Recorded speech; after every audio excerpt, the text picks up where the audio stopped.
सगळे. आशा करते की मस्त आणि मजेतच असाल. तर मी अंकिता आणि तुमचं खूप खूप स्वागत आहे आपल्या यूट्यूब चॅनल स्मार्ट टिप्स मराठीमध्ये. आजच्या व्हिडिओमध्ये मी तुमच्यासोबत किचनमध्ये रोजच्या कामात उपयोगी पडणाऱ्या काही किचन टिप्स शेअर करणार आहे. पण त्याआधी विचार केला की बाल्कनीचं मेकओव्हर केलं आहे तर ते देखील तुमच्यासोबत शेअर करावं. तर बघा, ही माझी अगदी 5 फुटाची बाल्कनी आहे. भरपूरशी झाडे ठेवली आहे. यातली भरपूरशी झाडे आम्ही यावेळेस काढून टाकली, कारण एवढ्या छोट्याशा बाल्कनीमध्ये सगळं ठेवायचं म्हटलं तर खूप कचरा होतो. इकडे उत्तराखंडात ना 3ही ऋतू वेगवेगळे असतात. थंडीमध्ये आम्ही या बाल्कनीमध्ये उभेही राहत नव्हतो. अगदी 5 मिनिटासाठी कपडे वाळत घालायसाठी मला कधी काम पडलं तरच मी जायची. नाहीतर पूर्ण बाल्कनी बंद असायची आणि खूप जास्त कचराही झाला होता आणि खराबही झाली होती. तर आता उन्हाळा लागतो आहे, त्यामुळे 2 चेअर्सही ठेवलेल्या होत्या आणि कालचा पूर्ण वेळ आम्ही या बाल्कनीतच घालवला. त्यामुळे व्हिडिओही मला एडिट करता आलं नाही आणि तुमच्यासोबत शेअर करता आलं नाही. पण आज मात्र म्हटलं की आपल्या डेली रुटीनला सुरुवात करावी आणि त्याचबरोबर तुमच्यासोबत किचनमध्ये काही उपयोगी पडणाऱ्या टिप्स देखील शेअर कराव्या. तर व्हिडिओ सुरू करतेच, पण त्याआधी तुम्हाला माझी बाल्कनी कशी वाटली मला कमेंट करून नक्की कळवा.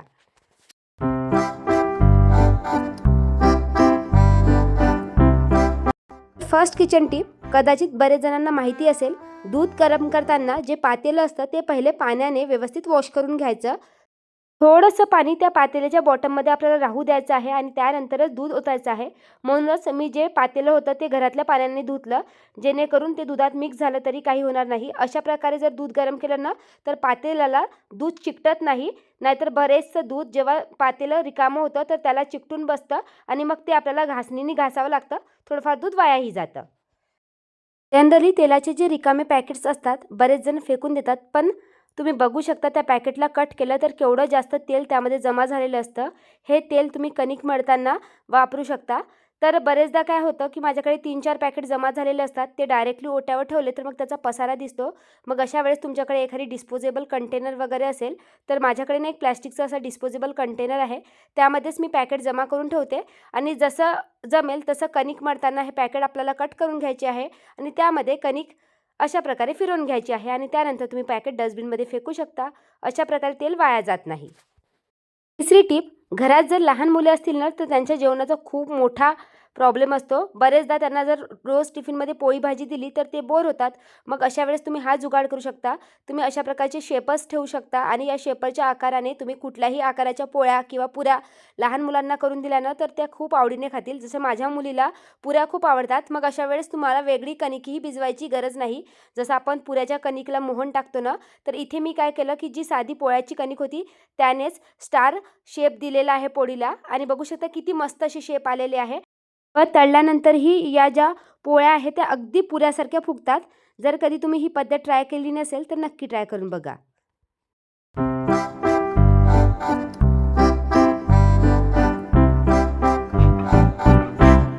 तर आज नवरोबांचा मस्त असा हेल्दी टिफिन रेडी केला होता आणि आता लवकरच उन्हाळा येतो आहे. इथेही थोडीफार गरमी पडायला लागलेली आहे. त्यामुळे आज टिफिनमध्ये ताकही दिलेली होती आणि सकाळच्या नाश्त्याला रात्रीचा मिसळपाव होता, तर तेच एन्जॉय करणार होते. पण ना बरेचदा मी बघितलं की अशी पातळ भाजी टिफिनला दिली ना तर हे एअरटाईट कंटेनर नसल्यामुळे थोडंफार डब्याच्या बाहेर निघतं. जसं आज टिफिनला मी पातळ दही टाकलेली होती, मी ताक टाकलेली होती, त्यामुळे ते सांडू शकत होतं.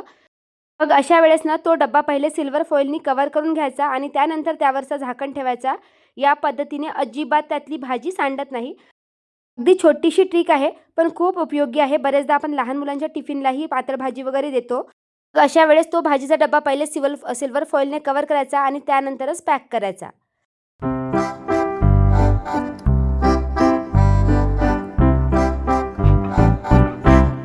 उन्हाळ्यामध्ये जर कुठलीही वस्तू जर लवकरात वॉश केली नाही तर मग त्यातून एक घाणेरडा वास येत असतो. जसं लहान मुलांचे टिफिन, माझी मुलगी 1:30 वाजता येते आणि मी तिचा टिफिन 4 वाजता वगैरे वॉश करत असते. पण स्पेशली उन्हाळा म्हटलं की तो डब्बा मी आल्या-आल्या वॉश करून घेते, जेणेकरून त्यातून घाणेरडा वास येत नाही.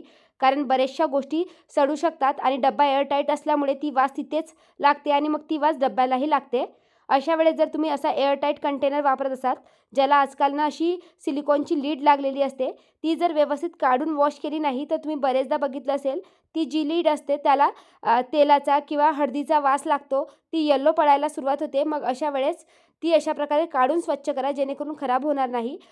त्याचबरोबर या ज्या पाण्याच्या बॉटल्स असतात त्या जर आपण रेग्युलर वॉश केल्या नाही ना, तर त्यामधून देखील एक घाणेरडा वास येतो.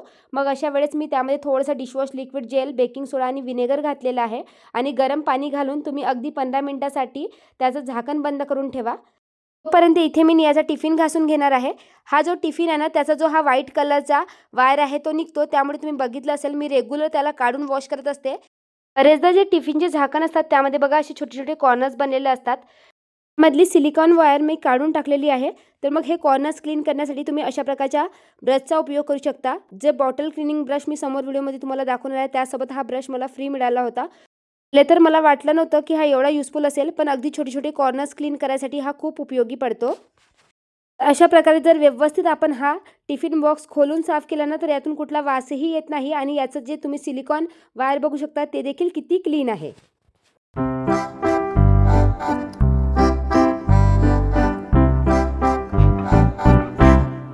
त्यानंतर बॉटल्स देखील आतल्या साईडला व्यवस्थित भिजलेल्या होत्या. त्यामुळे माझ्याकडे ना बॉटल क्लिनिंगचे असे 2 ब्रश आहे आणि जो तुम्हाला ब्लू ब्रश दाखवला, तो बघा अशा प्रकारे बॉटलचे कॉर्नर्स देखील क्लीन करण्यासाठी खूप उपयोगी पडतो.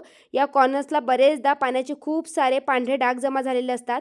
मग अशा वेळेस देखील हा ब्रश खूप युजफुल आहे. तुम्ही ग्रे कलरचा बॉटल क्लिनिंग ब्रश बघू शकता ना, त्यावर हा ब्रश फ्री मिळालेला होता. अगदी 100 रुपयाच्या आतच होता. आपण रेग्युलर तर या पाण्याच्या बॉटल्स क्लीन करतच असतो, पण हप्त्यातून एकदा आपण अशा प्रकारे देखील पाण्याच्या बॉटल क्लीन केल्या तर त्यातून कुठला वासही येत नाही. इवन खालच्या बॉटलच्या साईडला ना एक हलकीशी लेयर जमा झालेली असते. जर तुम्ही व्यवस्थित बॉटल वॉश करत नसाल तर ती देखील क्लीन होते. बघा आतली साईड देखील व्यवस्थित क्लीन आहे. पण जी स्टीलची थर्मासची बॉटल आहे ती मी गरम पाण्यासाठी वापरत होते पूर्ण हिवाळा. पण आता उन्हाळा लागतो आहे त्यामुळे मी विचार केला की या बॉटलला देखील व्यवस्थित वॉश करून ठेवून द्यावे. तर याचे कॉर्नर्स देखील पहिले क्लीन करून घेतले. पण याचा आतला साईडचा बेस होता ना, त्यामध्ये ना एक लेयर जमा झाली होती. या बॉटलच्या ब्रशने घासल्यानंतर देखील ती लेयर क्लीन झाली नव्हती, कारण त्याला स्क्रबरची गरज होती. अशा वेळेस तुम्ही काय करू शकता, जो आपली ताराची घासणी असते ना, ती घासणी आपल्याला या ब्रशच्या वरच्या टोकाला रबर बँडच्या हेल्पने बांधायची आहे आणि त्यानंतर तुम्ही आतला बेस घासून बघा. ताराची घासणी असल्यामुळे खूप चांगल्या प्रकारे आतला बेस क्लीन होतो. जर थोडीफार दड त्यावर जमा झालेली असेल आणि ती नॉर्मल ब्रशने क्लीन होत नसेल, तर या पद्धतीने एकदा क्लीन करून बघा. थोडा काही बॉटलच्या आत चिकटपणा जमा झालेला असतो ना, तो पूर्णपणे क्लीन होतो.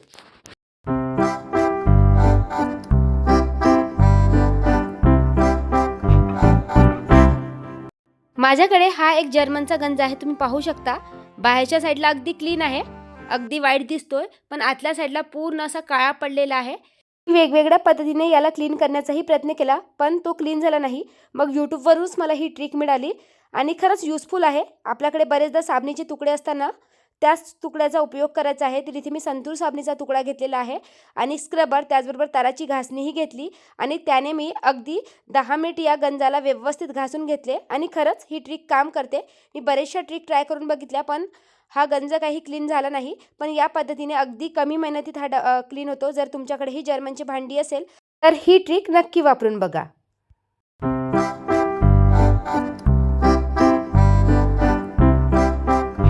त्यानंतर इलायची पावडर बनवण्याची अगदी सोपी ट्रिक सांगणार आहे. आत्तापर्यंत तर मी काय करायचे की यातले दाणे काढायचे आणि खलबत्त्यामध्ये थोडीशी साखर टाकून मी कुटत होते. पण एक सिंपल ट्रिक मला मिळाली ज्यामध्ये कुठलीही वस्तू वाया जात नाही. तर इथे पहिले मी इलायची हलकी भाजून घेतली, त्याला थंड करून घ्यायचं आहे आणि मग ती मिक्सरला लावताना त्यामध्ये थोडीशी साखर घालायची आहे, जेणेकरून ती चांगली पिसल्या जाईल. त्यानंतर मिक्सर फिरवून घ्यायचं आहे आणि बघू शकता अगदी पावडर रेडी झालेलं आहे. आता मी हे वाटीमध्ये काढून घेते. तुम्ही वाटेल तर ही इलायची पावडर डायरेक्टलीही यूज करू शकता, पण थोडीशी दरदरी होती त्यामुळे विचार केला की याला थोडंसं चाळून घ्यायचं. बघा अगदी बारीक इलायची पावडर मिळालेली आहे आणि जो इलायचीच्या सालाचा कचरा असतो तो फेकून द्यायचा नाही आहे. आपल्या चहापत्तीमध्ये टाकू शकता. इलायची फ्लेवरची चहापत्ती रेडी होईल. बघा या पद्धतीने ट्राय केलं तर कुठली वस्तूही वाया जात नाही आणि अगदी कमी मेहनतीत तुम्हाला बारीक मार्केटसारखा इलायची पावडर मिळतो. जर ही ट्रिक तुम्हाला कधी माहिती नसेल तर नक्की ट्राय करून बघा, खूप युजफुल आहे.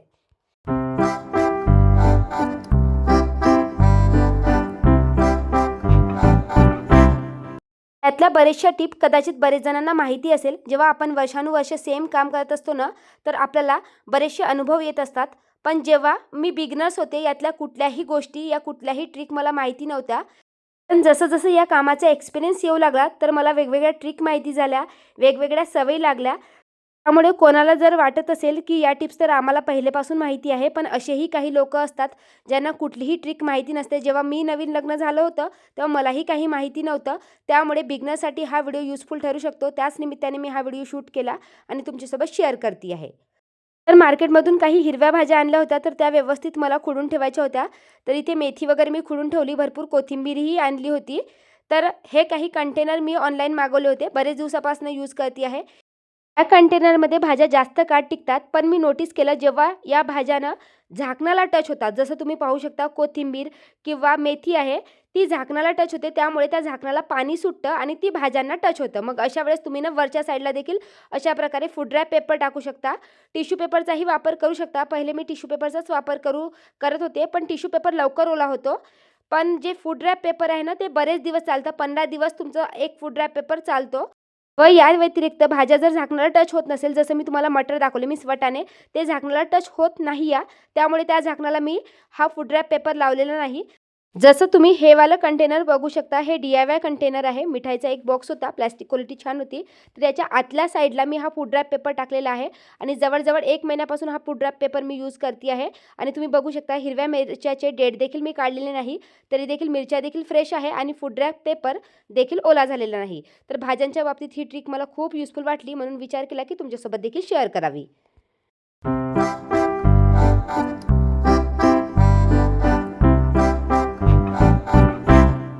यावेळेस मार्केटमधून भरपूर कोथिंबीर आणल्या गेली होती. विचार केला की कोथिंबीर वडी ट्राय करूया.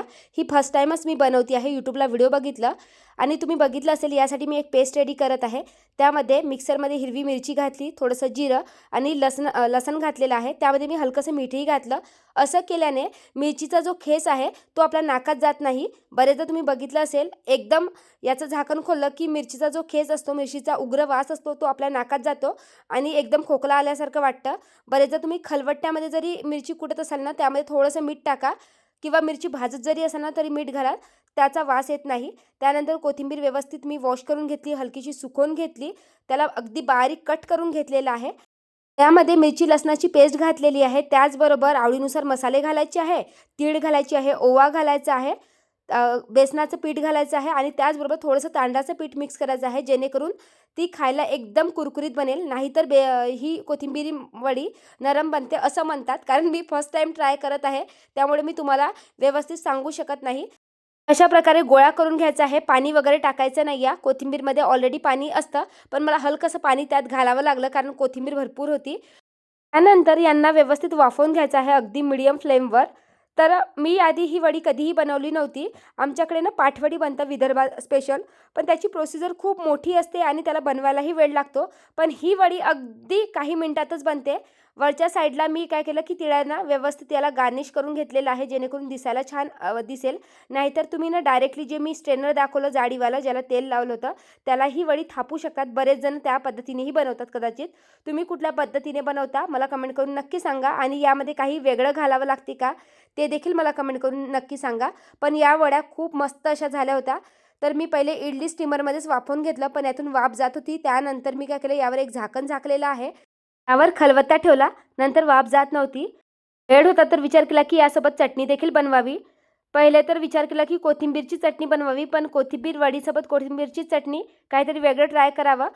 म्हणून मी ही रेड चटणी बनवली आहे. यामध्ये आपल्याला उडदाची डाळ, चण्याची डाळ, त्याचबरोबर कांदा, टमाटर, लसूण हे सगळं तेलामध्ये फ्राय करून घ्यायचं आहे. लाल मिरचही टाकायची आहे. जर तुम्हाला जास्त तिखट हवं असेल तर तुम्ही जास्त मिरची टाकू शकता. त्यानंतर हे सगळं जिन्नस मिक्सरला लावायचं आहे. आवडीनुसार मसाले घालायचे आहे आणि जिरा, मोहरी त्याचबरोबर कढीपत्त्याचा तडका मारू शकता. आता माझ्याकडे जे पदार्थ उपलब्ध होते त्याच पद्धतीने मी ही रेसिपी ट्राय केली आहे. या पद्धतीने देखील खूप टेस्टी लागते आणि वेळ होता तर या चाकूची धार गेली होती. तर विचार केला की तोपर्यंत सगळं थंड होत आहे, तोपर्यंत याला धार लावावी. तर माझ्याकडे अशा प्रकारचं एक नाईफ शार्पनर आहे. हे देखील अगदी 100 की 150 रुपयालाच मला मिळालं होतं. जुन्या व्हिडिओमध्ये मी तुमच्यासोबत शेअरही केला आहे आणि खूप युजफुल आहे. यामध्ये 3 डिवायडर दिलेले आहे. प्रत्येक डिवायडरमध्ये आपल्याला जो चाकू आहे तो सेम नंबरमध्ये घासायचा आहे आणि एकाच डायरेक्शनमध्ये. मी पहिले 50 वेळा त्या पहिल्या डिवायडरमध्ये घासल्यानंतर दुसरा डिवायडर, मग तिसऱ्या डिवायडरमध्ये अगदी चाकूची धार खूप चांगल्या प्रकारे वापस येते. याला नाईफ शार्पनर म्हणतात. मी चाकूला धार लावणारे यंत्र म्हणतात. पण यामध्ये मी ना बरेचदा ज्या कैच्या असतात ना त्यालाही धार लावलेली आहे आणि जे आपले चॉपर्स असतात त्याचे जे ब्लेड्स असतात त्याची धार जाते, तर त्यालाही धार लावलेली आहे. त्यामुळे हे नाईफ शार्पनर मला खूप युजफुल वाटतं. तोपर्यंत इथे वड्याही थंड झाल्या होत्या आणि बघू शकता किती व्यवस्थित कट झालेले आहे. त्यानंतर व्यवस्थित मीडियम फ्लेमवर कुरकुरीत होतपर्यंत तळून घ्यायच्या. तर ही रेसिपी फर्स्ट टाईमच मी ट्राय केली होती, पण खूप टेस्टी झाली होती. खाता खाताच अर्ध्या वड्या संपल्या होत्या, त्यामुळे थोड्याफारच वड्या तुम्हाला दाखवता आल्या. तुम्ही जर ही रेसिपी कधी ट्राय केली नसेल तर अगदी टेस्टी ही रेसिपी आहे आणि अगदी झटपट बनते. चला तर या टेस्टी रेसिपीसोबतच हा व्हिडिओ एंड करते. आशा करते की तुम्हाला आजचा व्हिडिओ देखील युजफुल वाटला असेल. व्हिडिओ आवडला असेल तर नेहमीप्रमाणे व्हिडिओला लाईक करा. तुम्हाला हा व्हिडिओ कसा वाटला मला हे कमेंट करून नक्की सांगा. आणि जर का तुम्ही माझ्या चॅनलवर नवीन असाल तर चॅनललाही सबस्क्राईब करा. भेटूया नेक्स्ट व्हिडिओमध्ये. Bye bye.